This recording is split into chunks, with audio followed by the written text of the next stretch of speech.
Hello and welcome to Rathod science academy. మనం ఈ వీడియోలో సీసాట్ని ఎలా ప్రిపేర్ అవ్వాలో చూద్దాం. చాలామంది స్టూడెంట్స్ జిఎస్ ఎంత బాగా చేసినా కూడా సీసాట్లో క్వాలిఫై అవ్వకపోతే మాత్రం it is waste of your time. మళ్ళీ 1 year కూర్చోవాల్సిందే, మరి నెక్స్ట్ ఇయర్ ఎగ్జామ్ కోసం వెయిట్ చేయాల్సిందే. అందుకని ఈసారి మాత్రం సీసాట్లో ఎలాంటి తప్పు చేయొద్దు. సో దానికోసం ఒక రైట్ స్ట్రాటజీని మీ ముందు పెడతాను. ఓకే, సీసాట్ అంటే full form civil services aptitude test అనమాట.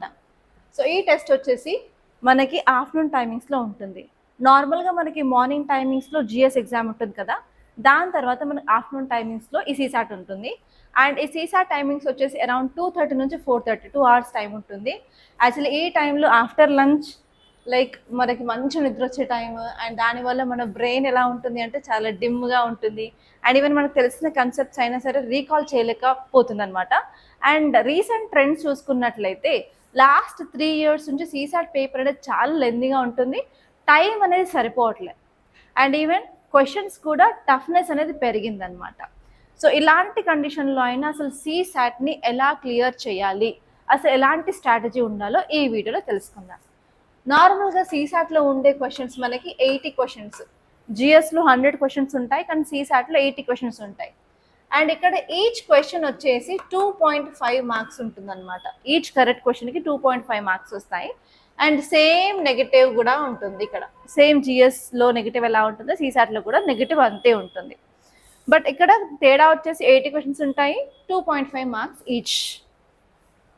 ఇక్కడ మనకి సీసాట్లో 3 types ఆఫ్ క్వశ్చన్స్ అనేవి ఉంటాయి, 3 parts ఉంటాయి. యాక్చువల్లీ ఈ 3 parts ఏంటంటే, first RC reading comprehension, second వచ్చేసి రీజనింగ్, అండ్ థర్డ్ వచ్చేసి యాప్టిట్యూడ్. మనం ట్రెండ్స్ చూసుకున్నట్టయితే ఎవ్రీ ఇయర్ మినిమం 26 క్వశ్చన్స్ అనేవి ఆర్సీ నుంచి వస్తాయి, మ్యాక్సిమం 32. ఆన్ యావరేజ్గా చూసుకుంటే 27 to 28 క్వశ్చన్స్ ఫర్ షూర్ మనకి ఎగ్జామ్ పేపర్లో ఉంటాయి అన్నమాట. ఓకే, అండ్ రీజనింగ్ చూసుకున్నట్లయితే లాస్ట్ 3 years నుంచి దీని యొక్క నెంబర్ తగ్గింది. ఇంతకుముందు చాలా క్వశ్చన్స్ వచ్చేవి, కానీ లాస్ట్ 3 years నుంచి రీజనింగ్ నుంచి తక్కువ నెంబర్స్ ఆఫ్ క్వశ్చన్స్ ఇస్తున్నాడు. మనకి అరౌండ్ 13 to 15 క్వశ్చన్స్ని మనం ఎక్స్పెక్ట్ చేయొచ్చు, అంతకు మించి అయితే రావు. 30 నుంచి 15 మాత్రమే రీజనింగ్ నుంచి ఉంటాయి.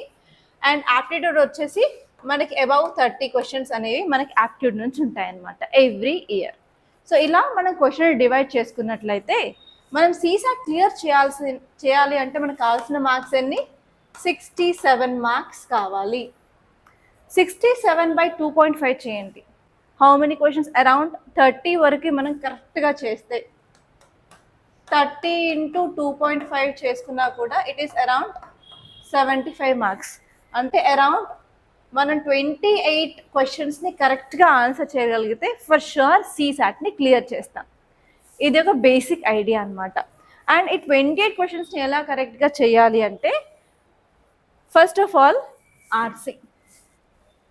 మనం చాలామంది సైన్స్ బ్యాక్గ్రౌండ్ నుంచి వచ్చిన వాళ్ళు అండ్ ఆర్ట్స్ బ్యాక్గ్రౌండ్ నుంచి వచ్చిన వాళ్ళు ఏంటంటే మ్యాథ్స్ చాలా కష్టంగా ఉంటుంది అని అనుకుంటారు. కాబట్టి ఈ science arts students and even maths students అయినా సరే మ్యాథ్స్లో వీక్గా ఉన్నట్లయితే ఫర్ షూర్ ఆర్సీ మీద మంచి కమాండ్ ఉండాలి. ఆర్సీ అంటే ఏం లేదు, రీడింగ్ కాంప్రహెన్షన్స్. మీకు అక్కడ ఇంగ్లీష్లో ప్యాసేజెస్ ఇస్తారు, ఆ ప్యాసేజ్ కింద మీకు క్వశ్చన్స్ అనేది ఇస్తారనమాట. అండ్ ఇందులో మనకి అరౌండ్ 6 types ఆఫ్ క్వశ్చన్స్ ఉంటాయి ఆర్సీలో. ఫర్ ఎగ్జాంపుల్ అజంప్షన్స్ అంటారు, ఇన్ఫరెన్స్ అంటారు, క్రక్స్ అంటారు, కొలరరీ అంటారు, అనాలిసిస్ అంటారు. సో లైక్ దాట్ మనకి అరౌండ్ 6 types ఆఫ్ క్వశ్చన్స్ అనేవి ఇక్కడ ఉంటాయి అన్నమాట. ఓకే, ఈ 6 types ఆఫ్ క్వశ్చన్స్ తీసుకొని మనం ఎవ్రీ డే, ఇప్పటి నుంచే ఎవ్రీ డే 1 hour అంటే అరౌండ్ 10 passages ఎవ్రీ డే మనం చేస్తే మాత్రం అసలు ఏ టైప్ ఆఫ్ క్వశ్చన్లో ఆన్సర్ మనం ఎలా వెతకాలి. అండ్ కొన్ని ప్యాసేజెస్లో ఆన్సర్ డైరెక్ట్గా కీవర్డ్కి టెయిల్ వర్డ్కి సంబంధించి ఉంటుందన్నమాట. అండ్ ఈవెన్ కొన్నిసార్లు ఫర్ ఎగ్జాంపుల్ క్రక్స్ అడిగినప్పుడు మాత్రం మనకు ప్యాసేజ్లోని ఆన్సర్ అనేది దొరికింది, కానీ అజంప్షన్స్, ఇన్ఫరెన్స్ అండ్ కొలరీ అడిగినప్పుడు మాత్రం కంపల్సరీ ఆన్సర్ ఆ యొక్క ప్యాసేజ్లో ఉండరు. అది మీ థింకింగ్ ప్రాసెస్ బట్టి ఉంటుందన్నమాట. సో అందుకని ఏంటంటే ఎవ్రీ డే ఇప్పటి నుంచి 1 hour కూర్చొని ఎవ్రీ డే 10 ప్యాసేజెస్ పెట్టుకొని ప్రాక్టీస్ చేసినట్లయితే మీకు క్వశ్చన్స్ ఎలా అడుగుతున్నారు, వాటికి ఆన్సర్స్ ఎలా ఉన్నాయి, మీరు ఆలోచించే విధానం ఎలా ఉండాలో మీకు తెలుస్తుంది. అండ్ సింపుల్గా మనకి 27 క్వశ్చన్స్ వచ్చాయనుకోండి, ఈ 27లో అట్లీస్ట్ మనకి 22 వరకు కరెక్ట్గా ఉండేటట్టు చూసుకోవాలి. అట్లీస్ట్ మన అక్యురసీ 20 నుంచి 22 క్వశ్చన్స్ వరకు మనం ఇక్కడ ఆర్సీలో చేయగలగాలి. అండ్ నెక్స్ట్ వచ్చేసి రీజనింగ్ చాలా సింపుల్గా ఉంటుంది. అండ్ నేను టాపిక్స్ కూడా చెప్తాను, ఏ టాపిక్స్ మీద ఫోకస్ చేయాలి అని చెప్పి. ఈ రీజనింగ్ మీద కూడా అరౌండ్ 6 టాపిక్స్ అయితే ఉన్నాయి. ఆ 6 టాపిక్స్ కంపల్సరీ చేసుకునే విధంగా చూసుకోండి. అండ్ రీజనింగ్ మీద మీకు అంత స్టెమ్ అయితే పడాల్సిన అవసరం లేదు. సో కంపల్సరీ రీజనింగ్ మీద కూడా ఫోకస్ చేయండి. అండ్ 2023 పేపర్ అయితే టఫెస్ట్ పేపర్ అనమాట. అందులో రీజనింగ్ క్వశ్చన్స్ చాలా తక్కువ రావడం వల్ల చాలామంది జిఎస్ క్లియర్ చేసేటప్పటికి కూడా సీసాట్ క్లియర్ చేయలేకపోయారు. అందుకని ఆర్సీ మీద ఒక్కదాని మీద నమ్మకం పెట్టుకోకండి. సో రీజనింగ్ కూడా చేయండి. రీజనింగే కాదు, కొన్నిసార్లు రీజనింగ్ టఫ్ క్వశ్చన్స్ వస్తే వాటిని ఆన్సర్ చేయలేని సిచ్యువేషన్లో ఉన్నట్లయితే కంపల్సరీ మనం కొన్ని యాప్టిట్యూడ్ బేస్డ్ క్వశ్చన్స్ని కూడా సాల్వ్ చేసే విధంగా ఉండాలన్నమాట. సో ఇక్కడ యాప్టిట్యూడ్లో మనకి 30 క్వశ్చన్స్ వరకు వస్తున్నాయి. అండ్ ఇక్కడ డిఫికల్టీ లెవెల్ ఎక్కువ ఉంటుంది, యాక్సెప్టెడ్. అయినప్పటికీ కూడా ఒక 2 ఏరియాస్ నుంచి for sure maximum number of questions అనేవి వస్తాయన్నమాట యాప్టిట్యూడ్లో. అదేంటంటే ఫస్ట్ వచ్చేసి నెంబర్ సిస్టమ్. నెంబర్ సిస్టంలో ఎంత లేదు అనుకున్నా కూడా మినిమం 10 క్వశ్చన్స్ ఆ నెంబర్ సిస్టమ్ టాపిక్ నుంచి వస్తాయి. అండ్ నెక్స్ట్ వచ్చేసి data insufficiency. So last 3 years చూసుకున్నట్లయితే డేటా ఇన్సఫిషియన్సీ మీద మినిమం 3 to 5 క్వశ్చన్స్ అనేవి వస్తున్నాయి. సో ఇక్కడ మీరు చేయాల్సింది ఏంటంటే ఆర్సీ మీద మంచి పట్టు అయితే తీసుకురండి. 6 types ఆఫ్ క్వశ్చన్స్. అండ్ ఈ 6 types ఆఫ్ క్వశ్చన్స్ ఏంటి, వీటిని ఎలా సాల్వ్ చేయాలని చెప్పి ఇంకొక సపరేట్ వీడియో కూడా ఓన్లీ ఆర్సీ మీద చేస్తాను. కాకపోతే ఇప్పటివరకు గుర్తుపెట్టుకోండి ఏంటంటే ఆర్సీలో 26 to 32 క్వశ్చన్స్ వస్తాయి. ఆన్ యావరేజ్గా 27 క్వశ్చన్స్ తీసుకున్నప్పటికీ కూడా మీరు 20 నుంచి 22 క్వశ్చన్స్ కంపల్సరీ ఆన్సర్ చేయగలగాలి. అండ్ నెక్స్ట్ మీరు ఏం చేయాలంటే ఎవ్రీ డే 1 hour కూర్చొని అట్లీస్ట్ 10 passages ప్రాక్టీస్ చేయాలి.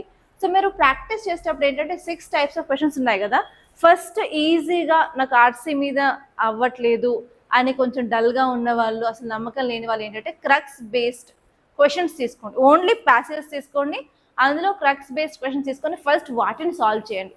వాటిని సాల్వ్ చేసినాక అసంప్షన్ బేస్డ్ క్వశ్చన్స్ని సాల్వ్ చేయండి. దాని తర్వాత ఇన్ఫరెన్స్ బేస్డ్ క్వశ్చన్స్ని సాల్వ్ చేయండి. దాని తర్వాత కొలరీ బేస్డ్ క్వశ్చన్స్ని సాల్వ్ చేయండి. అలా ఒక్కదాని తర్వాత ఒకటి సాల్వ్ చేసుకుంటూ వెళ్తే మీ కాన్ఫిడెన్స్ లెవెల్స్ అనేవి బూస్ట్ అవుతాయి.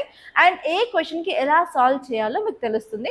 ఆ టైప్స్ ఆఫ్ క్వశ్చన్స్, ఏ క్వశ్చన్స్కి ఎలా ఆన్సర్ ఉంటుందో నేను క్లియర్గా సపరేట్ వీడియోతో చేస్తాను.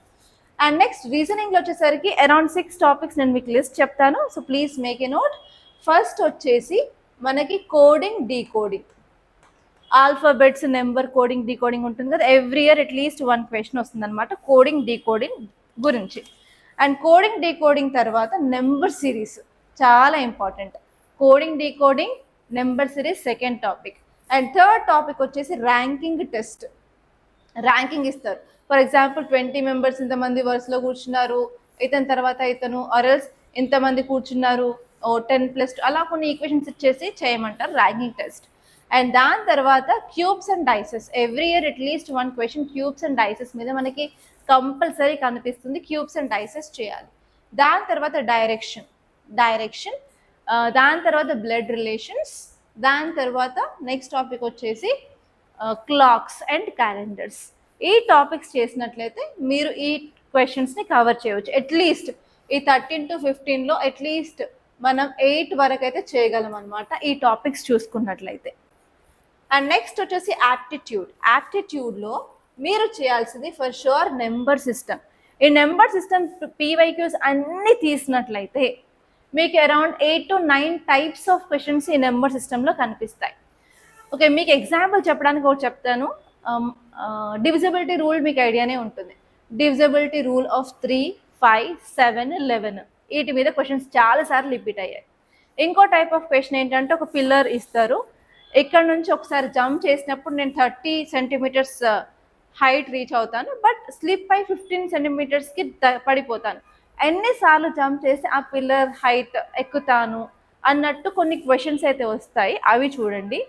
అండ్ ఒక సిరీస్ ఇస్తారు, ఆ సిరీస్లో for example A number highest, A number lowest, x² - 2 is always, ఎలాంటివి అలాంటి కొన్ని స్టేట్మెంట్స్ బేస్డ్ క్వశ్చన్స్ కూడా నెంబర్ సిస్టంలో without knowledge, without using formula మనం చేయడానికి ఉంటుందన్నమాట.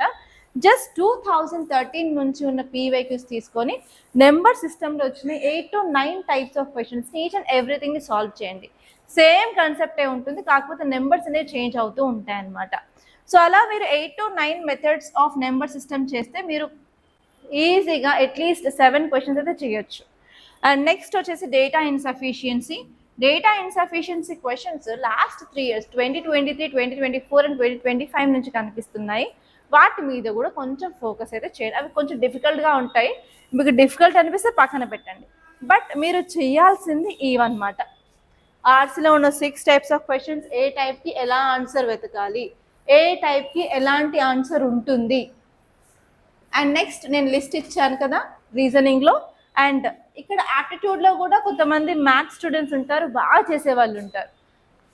వాళ్ళు చేయాల్సిన టాపిక్స్ ఏంటంటే ఫస్ట్ నెంబర్ సిస్టమ్ చేయాలి, దాని తర్వాత డేటా ఇన్సఫిషియన్సీ, అండ్ దాని తర్వాత వచ్చేసి percentages, permutations and combinations. Last 2 years నుంచి పర్మిటేషన్ కాంబినేషన్స్ మీద అంత పెద్ద క్వశ్చన్స్ లేవు, కానీ అంతకుముందు మాత్రం అరౌండ్ 4, 5, 6 అలా క్వశ్చన్స్ అయితే అడిగారు. పర్మిటేషన్స్, కాంబినేషన్స్, ఆ టాపిక్ కూడా చేయండి. దాని తర్వాత time and distance and time and work, వీటి మీద కూడా 1 or 2 క్వశ్చన్స్ అయితే ఎవ్రీ ఇయర్ కనిపిస్తూ ఉంటాయి. అండ్ దాని తర్వాత simplification process, LCM and HCF. Next profit and loss. ఈ టాపిక్స్ చేసినట్లయితే ఫర్ షూర్ మీరు ఈసారి CSAT అయితే క్లియర్ చేస్తారు. అండ్ వన్ మోర్ థింగ్ ఏంటంటే ఓన్లీ ఫార్ములాస్ గుర్తుపెట్టుకొని చేస్తాను అని కాకుండా జస్ట్ వితౌట్ ఫార్ములాస్ కూడా మీరు ప్రాబ్లమ్స్ సాల్వ్ చేయడానికి ట్రై చేయండి. ఎందుకంటే మనకున్న యాంగ్జైటీలో, మనకున్న టైంలో, అండ్ ఆ టైంలో ఎస్పెషల్లీ నిద్ర వస్తూ ఉంటుంది, మైండ్ బ్లాక్ అవ్వడం వల్ల ఆ ఫార్ములాస్ ప్లస్ మైనస్ ఇంటున్నాం అలాంటివన్నీ అవన్నీ పెట్టుకోకుండా డైరెక్ట్గా మీరు క్వశ్చన్ చూసి సాల్వ్ చేయడానికి ట్రై చేయండి. ఓకే. అండ్ నెక్స్ట్ వచ్చేసి మీరు చేయాల్సిన పని ఏంటంటే పీవైక్యూస్ని కంపల్సరీ చేయండి. 2013 నుంచి 2025 వరకు వచ్చిన ప్రతి పేపర్ని క్లియర్గా చూడండి, ఎందుకంటే మోస్ట్ ఆఫ్ ద థీమ్స్ అనేవి రిపీట్ అవుతూ ఉంటాయి. సో నేను మాత్రం ఇంకొక సపరేట్ వీడియో ఈ 6 types ఆఫ్ క్వశ్చన్స్ ఆర్సీ గురించి క్లియర్గా చేస్తాను. ఎస్పెషలీ చాలామంది స్టూడెంట్స్ తెలుగు మీడియం బ్యాక్గ్రౌండ్ అయినా కానీ సైన్స్ ఆన్ ఆర్ట్స్ అయినా కూడా ఆర్ట్సీలో చాలామంది మిస్టేక్స్ చేస్తున్నారు. ఆ మిస్టేక్స్ ఎలా అవాయిడ్ చేయాలి, ఆ టైప్స్ ఆఫ్ క్వశ్చన్స్ ఎలా సాల్వ్ చేయాలో ఎగ్జాంపుల్స్ తీసుకుని నేనైతే ఎక్స్ప్లెయిన్ చేయడానికి ట్రై చేస్తాను. Okay guys, and I wish you very all the best. ఈసారి మీరు CSAT మాత్రం ఎట్టి పరిస్థితుల్లో కూడా క్లియర్ చేస్తారు అని అనుకుంటున్నాను. And from now onwards every day 1 to 2 hours అనేది స్పెండ్ చేయండి based on weakness and strength అండి. సో మీరు కనుక CSAT లైట్ తీసుకున్నట్లయితే GS క్లియర్ అయినప్పటికీ కూడా ప్రిలిమ్స్ అయితే అవ్వదు ఫర్ షూర్, అదొక్కటి గుర్తుపెట్టుకోండి. అండ్ ఏమంటారు, డిఫికల్టీ లెవెల్ కూడా పెరుగుతూ వస్తుంది, సో దాని మీద కూడా ఫోకస్ చేయండి. అండ్ ఇంకోటి ఏంటంటే మీరు పీవైక్యూస్ చేస్తున్నప్పుడు ఎగ్జాక్ట్లీ 2 hours టైం పెట్టుకొని చేయడానికి ట్రై చేయండి. Okay guys, and that's all. మీకు ఈ వీడియో నచ్చినట్లయితే లైక్ చేయండి, అలాగే షేర్ చేయండి. అండ్ మీకు ఇలాంటి వీడియోస్ దేని మీద కావాలి, టిప్స్ అండ్ ట్రిక్సా లేకపోతే ప్లాన్ గురించా, సో నెక్స్ట్ వీడియో ఏం కావాలో కూడా మీరు కింద కమెంట్లో పోస్ట్ చేసినట్లయితే నేను టైం చూసుకొని కంపల్సరీ ఆ టాపిక్ మీద కూడా వీడియో చేయాలని ట్రై చేస్తాను. అండ్ మన ఛానల్ని సబ్స్క్రైబ్ చేసుకోండి మర్చిపోదు. Thank you so much and I wish you very all the best.